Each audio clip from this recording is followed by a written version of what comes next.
Why, hello there. Okay, so I just wanted to share some words before I do some stuff about. The words are about the all-wheel drive-ness that's going to happen soon. So, in the last 10 days or so, I've done as much research as I can, pretty much in any spare time, about all-wheel drive stuff. And I'll tell you, I bought a CRV B Series, first generation CRV, all-wheel drive transmission, 5-speed, of course, for $150. $150. Came with the T bracket. You need the rear T bracket, is what I understand, and the transmission mount bracket mounts to the passenger side frame rail. You'll need that as well, if at least for EK. 96 2000 Civic. That's the only thing I've really tried to understand. So it also came with the transfer case and the starter. The starter on the B Series, kind of air quotes, B Series, that transmission is unique to that exact transmission. So you won't be able to reuse your front wheel drive B Series transmission starter. Saved it. So scored on the transmission is far away, 6 hours away from me, but it's being transported to me tomorrow. And the Wagavan, I got Wagavan drive shaft, viscous coupler, and rear diff, the coveted items that are very rare and expensive. I'm trading a B16 I have for that. The B16 I rebuilt fresh. I'm like probably $2,000 into it, which is about what these parts cost. So it's like a good trade because I'll be getting my money back in a sense, and the guy will appreciate the B16. So that's great. I also scored another set of Wagavan stuff for $500. I don't know how I did that.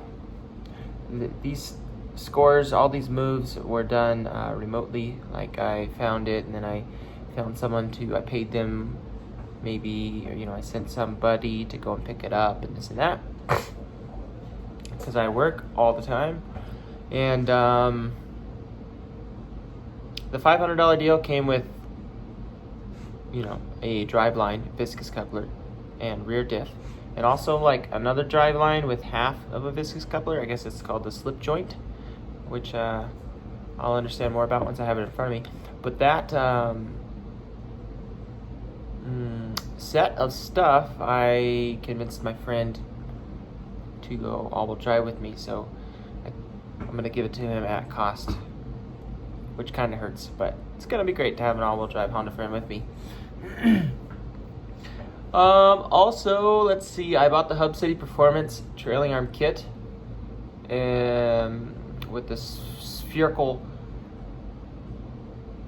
bushing, trailing arm bushing add-on, and the 5-lug add-on, because it's 5-lug. So that is not quite on its way yet, but it will be. Let's see. So apparently, to use this Hub City Performance diff mount, or any of the major diff mounts, you need 2 long Wagavan axles. They could be stock Wagavan axles, both from I'm not sure which side, whichever side is longer. One side of the diff, the axle is longer, the other is shorter, right?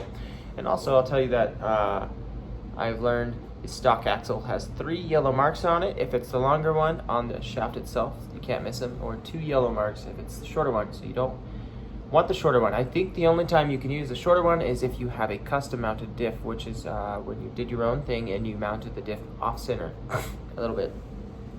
So in all this ordeal, I will have 1 stock wagon long axle, and it's very difficult to find another long one because they're discontinued and you can't buy them at the parts store, and everybody wants 2 long axles. So for every one diff, there's only one axle instead of two, right? I mean, every one diff out there in the world. So I made a decision to buy a pair. Insane Shafts has worked with HCP, Hub City Performance, I believe, to make this Wagavan axle, the long axle. They also replicated the original Wagavan axles, which, you know, one's short and one's long. So anyways, that's pretty spendy, sorta. I mean, it's about $600, which is, it's kind of funny that that's triple the cost of the transmission, quadruple the cost of the transmission. I've learned that the transfer case is the weak point, and it's probably going to break maybe. It seems like if you're running more than even 400 horsepower or so, your transfer case is probably going to pop, and they sell billet transfer case covers for these dealios, and so I'm not going to get that. I'll just break one first, maybe. They're about $800, and the next weak link on these transmissions is the second shift fork. Apparently they will bend easily. So Speed Factory sells a kit called FWD to AWD, front wheel drive to all wheel drive, and it's made so you can use the front wheel drive gear set in your B series, your CRV transmission. And along with that, they also reinforce that second shift fork. So you send them the shift fork, and I think they basically weld gussets, I learned that term recently, to reinforce the shift fork, and then you put that in, and then you're all good. And as well, you can use your GSR, RB16, or Type R, or even LS, I guess, gear set if you wanted to change around the gearing. So I haven't really looked into how is the stock GSR gear set, I mean CRV gear set by itself, but I do know that, you know, this GSR transmission is now messed up. If you saw my last video, which I think I'm gonna like cut this into another series now, it's AWD Civic Build. So in the last thing I posted, I broke my transmission. Third gear is like a second neutral now. So I have that gear set, all of it, maybe third gear or who knows what. I'll check it out once I open it up to use. I also have the Type R 98 plus JDM Type R diff in there, which is an LSD.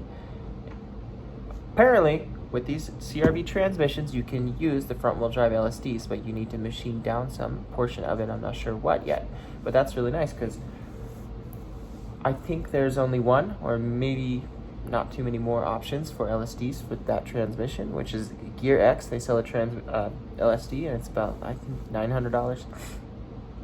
So I already have this one, this factory LSD, which I will definitely save the money if I can by reusing it. And I have the gear set, which in the future I can use in the transmission, and the CRV transmission, and maybe sell the case halves. I'm looking to make back all the money I can from this deal because actually I'm doing a really good job of saving money on the build, but like for instance, I won't need the 5-lug rear trailing arms anymore, the CTR stock parts, so I'll probably sell those. I think altogether the front knuckles and the rear and all that sells for about $1,000, so I'll probably be able to get maybe $350 or $400 for the rear. So I bought a stock CRV shift box and cables along with the half shaft. You need the CRV half shaft as well. Apparently it's about 1/4 inch longer. I'm not sure on which side or what, but I bought those parts in, and you'll have to do a little bit of modification on your exhaust tunnel or whatever you want to call it, where your stock shifter is, because it has like if this is the tunnel, it has this, which the boot to the stock shifter goes around, and the shifter box that's CRV, I think, needs to lay flat. I'm not sure yet, but I bought those parts for $160, I think, from a fella on the internet. I'm getting ahead of myself with my thoughts. So those should be coming, and that's probably going to be like the first like real cut I'm doing on this car, but I think there's no turning back now. I think OEM goodness is kind of going to be going away a little bit because it's just getting more modified.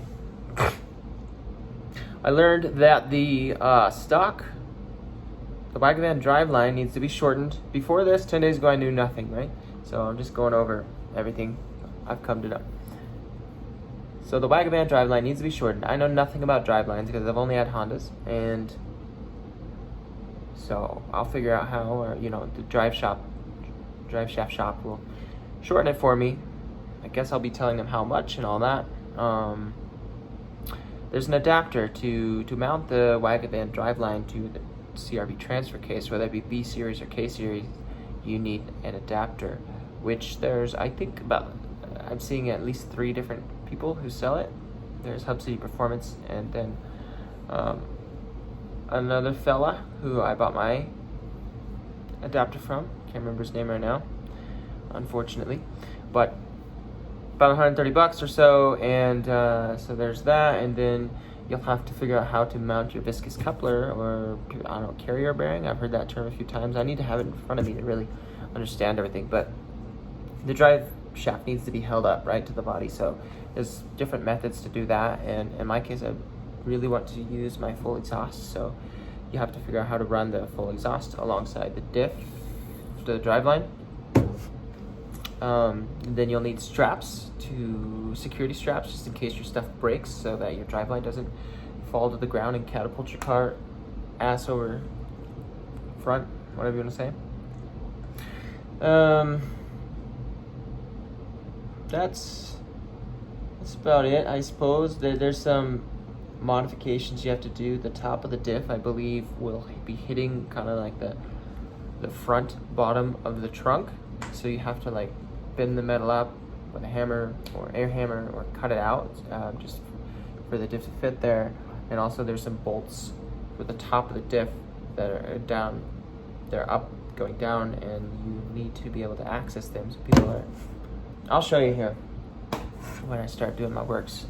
So the other thing is the diff mounts right in the way of the gas tank, the stock fuel tank, and you won't be able to run that anymore, which is real bummer. I've always been about functionality with this whole thing, so I want to use my stock filler port deal. I want like 12 gallons, like a lot to road trip and stuff, and I want factory sending unit and all that stuff. But Hub City Performance seems like they're coming out with a 9 or 9.5 gallon tank setup. It's actually like 2 tanks merged to one, but my issue with that is I won't be able to run a full exhaust. It looks like there's not going to be enough space to get that 3-inch exhaust out to the back. So I think I'm going to sacrifice the stock fill port and put it in the trunk, which would also, I think, make it so I couldn't compete in certain classes of on the track. But I've never been to a track. Someday I might, but because the fuel cell needs to have a sanctioned firewall between the driver and the fuel cell, which if it's in just the trunk, your back seats don't count as firewall, I don't believe. Maybe if you write firewall on there, it's a different story. So more issues, if you're using a fuel cell, it took me a minute to figure out what to do about, because I want a functional fuel gauge, and these aftermarket fuel cells come with their own fuel level sending units, which they run differently than the factory sending units. They run usually like 0 to 90 ohms of resistance, like 0 being empty and 90 being full. I'm not exactly sure. And then on the Honda side, it's like 3 to 5 ohms is full, and then 110 ohms is empty, something like that. So it not only are the numbers off, but they're also reversed. So people have installed these fuel cells and just wired it up, and then their fuel gauge reads backwards, and inaccurately backwards at that. So I already have a fuel pump that I bought not too long ago, right? The shooty thing, PG-13, is that I bought these lines, PTFE fuel lines, and they are ending at the tank, right here, and I'm gonna have to buy probably more, or I'm at least gonna extend them. I will see if I might be able to find the just little fittings to extend the lines, and I'll see if that's more cost effective than buying complete new lines. I will have to probably lower my subframe in the front to replace them for certain reasons. That I would like to try to avoid that, but so maybe new fuel lines to my. Oh, I want to run an intake fuel pump because I already got one and it works great. But it's kind of hard. You gotta do a lot of research and to find out simple information. It feels like, which I'll do. So there's that. I don't want to give up trunk space, but the fuel cell is probably going to go in the trunk without a factory fill spot and all that. One more thing. The rear diff LSD situation. So it's a Wagavan diff, and people talk about pinning and welding and clutch packs are like phantom grip LSD sort of thing, right? I'm talking about LSD in the rear. Well, I really don't want to do anything half-ass or just like because of budget only. I mean, I just want LSD. I want things to work easily and all that. Apparently, a front diff from a D series transmission will fit in the rear of the Wagavan. That's what people have said. I've also seen other people say, no, that's wrong. I'll look into that. But if nothing else, Gear X sells a rear diff for, I think, again, around $900. And might have to do that. Just might have to do that. Some other just this car related things, I'm going to raise it maybe 3/4 of an inch or so. I realized, if I'm about function, I better just raise this thing. It sometimes scrapes just a little. And it's not a dent. Kind of looks like a big dent, but one more thing. My steering rack is going pop, pop. It's an O'Reilly steering rack. I converted it to manual steering. And I bought an O'Reilly's rack. And at that time, you could buy a brand new OEM EK rack. It was about $350 or so. And since then, they've been discontinued. Well, now I'm on my second O'Reilly's rack. And this one is popping at me. And I bought a rack, right? I took my old one out. I put it in, drove it. Oh, clunkety. And then, I got an alignment, clunkety. I'll take it out, go to the store. Get a new one, put it in, get an alignment, right? It's just the pain in the ass, and the cost of the alignment it drives me nuts. And anyways, this one's bad again, so I sourced used OEM one. At first I was freaking out, like, oh no, I'm never gonna be able to find an OEM one because they only came on, I think, just 96, or it might be all years of EK hatch, but only the CX model came with manual steering. So that's the only EK in the US at least that came with the manual steering rack. I did find there's a few 5-6 different options on eBay, so they don't seem too hard to find. They're not a crazy amount. So I bought a manual rack for about $140 off of eBay, and it's kind of funny because after I bought it, I realized that it's from a junkyard in this town. And this rack, I think, was more than $140, and I'm going to be able to return it for some cash back. There's a bunch of other things I'm going to do to recoup money from this build, like I'm no longer front-wheel drive, right? So I have a spare B16 transmission I've been keeping around just in case I ever break my GSR transmission like I just did. But I'm never going to need it now. So, I guess I could revert easily back to front-wheel drive after going all-wheel drive.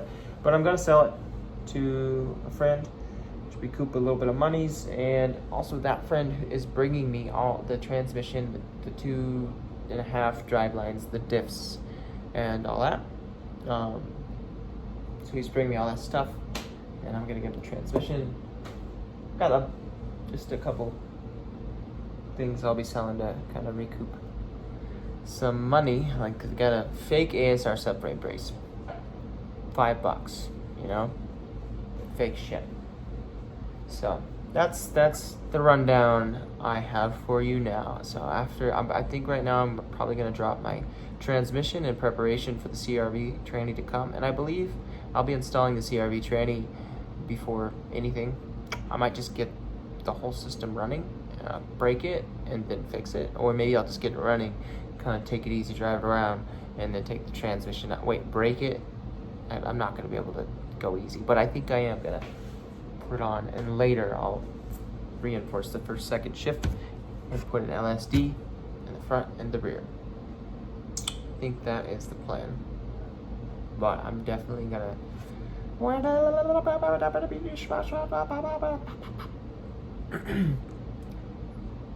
man, I need to get that LSD in. The first thing I want to do is some sweet donuts.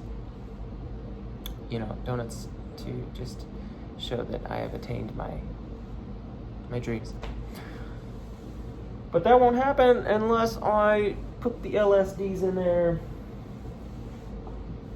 It won't happen as good. All right, so that's it. Okay, see you next time. 21 minutes.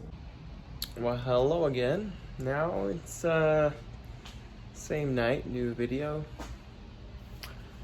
About 2:30 or so. I went pretty ham. And you know what? My phone was connected to my Bluetooth speaker the whole time. Turned to like volume 1, so I finally picked up my phone. I ignored my phone this whole time, and I realized I just clicked it up, and I could have been listening to good tunes this whole time, but I was too focused. Okay, let me show you what I did. Okay, first I started to get the axles out. That's the first thing I do every time when I remove a transmission. And then I got carried away and took the knuckles off because this knuckle is bleeding right there. Yuck. So I'm going to replace that, and while I'm replacing that, I'm going to upgrade it. I'm going to install K-Tunes roll center ball joints. They're extended ball joints, and that I don't completely have my head wrapped around the concept of correcting the roll center and all that, but I bet you it's probably more better. Let's see. I'll also get K-Tunes outer tie rods. Since I lowered this car, it's changed the steering angle. Like the tie rod is up, and it makes your car toe in when you hit a bump, because see, this is up and you get in alignment, right? And then you hit a bump, which brings it up even more, which pulls the knuckle in, and so actually it toes out on the front wheels. But so taking this tie rod and flipping it upside down and mounting it, which is how the K-tuned tie rod mounts, it just has the right setup for this, since I can't put that into the knuckle upside down. Anyways, you'll see in the future. I'm probably gonna get those too. Look what I did in 2,000 miles. I did a lot of hard braking. These are spoon rotors, I'm told. They came on the 5-lug kit. So I think I just am ready to replace these. They are grooved up. K Sport lower control arms. I think these are like actually kind of good and stuff. The bushings are still pretty happy for sitting. They mostly sat on the car more than anything. Anyways, there's the fake ASR subframe brace. Sorry about the focus. Didn't really exactly mean to buy. It's advertised as real, but it came as fake. Took these guys off because, you know, going to be installing Obsidi's trailing arms. The rear rotors are also kind of toasty, grooved. Be replacing those as well. I have these wicked, what's it called, wicked tuning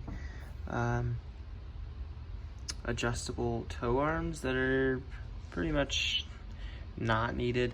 What happened was once I replaced a trailing arm bushing and I didn't press it in properly, and so it made it so my toe could not be within spec.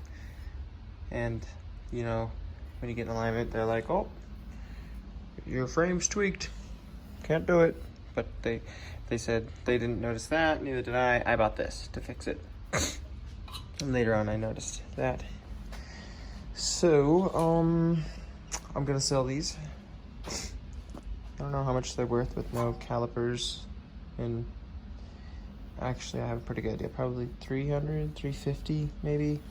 But if it's a full set, you know, with calipers, that and this, it's a solid 800, 1,000 bucks. Here's the OEM SI sway bar. I would really love to get a CTR sway bar. It's just a little bit larger, and it's OEM and stuff, but I never see them for sale.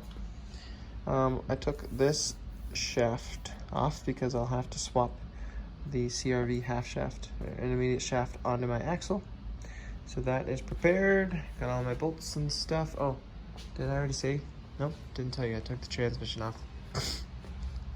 Took that off, and it wasn't too bad. It is off. Oh, hopefully I don't have to go to hell and back to get that T-bracket out. I think I'm going to have to go to hell and then back, because I have to put the CRV T-bracket in there.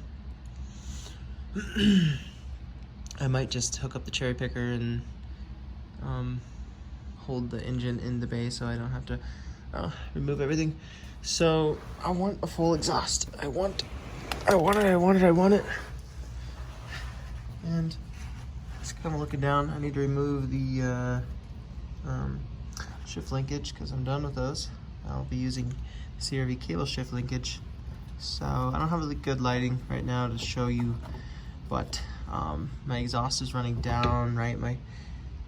The transfer case is going to come out right here, so there's pretty much only one option where the exhaust has to run on the driver's side, the transfer case, the drive line on this side. But the muffler exits on that side of the car, so somehow the exhaust has to go over or under the drive line, and I'm not sure just yet, but I have a feeling this is going to be expensive to make that work, because I'm probably going to pay a exhaust shop for that. Oh, speaking of this, when I had them do my exhaust, put it together, I brought them the piping and the flanges and the muffler and all that. They made their own hanger, which is great, right? But, well, they chopped this one, the original hanger, which is pretty okay, except for I would like, if you ask me about, you know, chopping off original stuff. And then if you're gonna weld on new shit, can you know, maybe paint it? Maybe just ask me too, if you're gonna change the original. They didn't even paint it. Look, you see that rust? That's the only rust on this damn car. Like, I want to go in there and just blow up on them, but I should probably go in there and be like, hey, you guys did a shitty job. And I mean, I'll be nice. Hey, Bob. Oh yeah, I noticed this last time, because people, they fuck. This pisses me off. Why would you do this to someone's car? All right. Done ranting.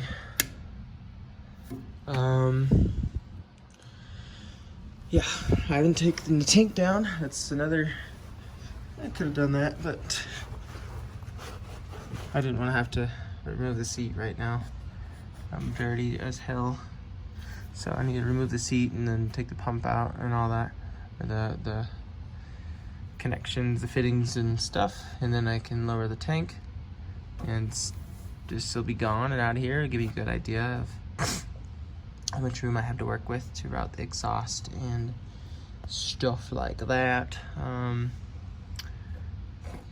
gonna be cutting this channel out for the diff. I would also, yeah, I'm pretty excited. This has probably 8 gallons in it, and I don't know how much E85 weighs, but if it's similar to gasoline, gasoline's like 6 something pounds per gallon, so 50 pounds of fuel in here, then I'm just gonna manhandle this bitch out of here. I'm gonna look and see, does the Hub City Performance mount, diff mount, because it also has like, you know, a subframe brace sort of thing. I wonder if it has provisions for a sway bar. So that's where I'm at pretty much. I am thinking about running the fuel cell in the trunk. I don't know if I said that or not, but I'm kind of wondering if it's possible. I have to look at things, but if that's the factory fill, you know, I'm wondering if the fill is high enough to go somehow be routed into the trunk. So when you fill it through the factory fill hole, it goes straight into the trunk. I don't know about that. I could probably figure. Maybe. All right, well, that's it. I need to buy some more jack stands. As you can see, I got some wood, but I'm gonna need 2 jack stands for right here and 2 or 3 for when I go to mount the drive line up and mock things up over and over and over. I think that I'm also gonna buy some braided steel lines. If I can figure out, you know, it'd be kind of hard to go and buy them because CTR, SI, and EK, and DX, and whatever. But because these are, you know, the CTR brakes and all that. But answers are out there. Everything went fairly smooth. Really, no snapped bolts or nothing like that. That's where I'm at for tonight. And it's, you know what, I don't even have any parts yet, any new parts to put on. I'm just preparing for it. Here's my broken transmission.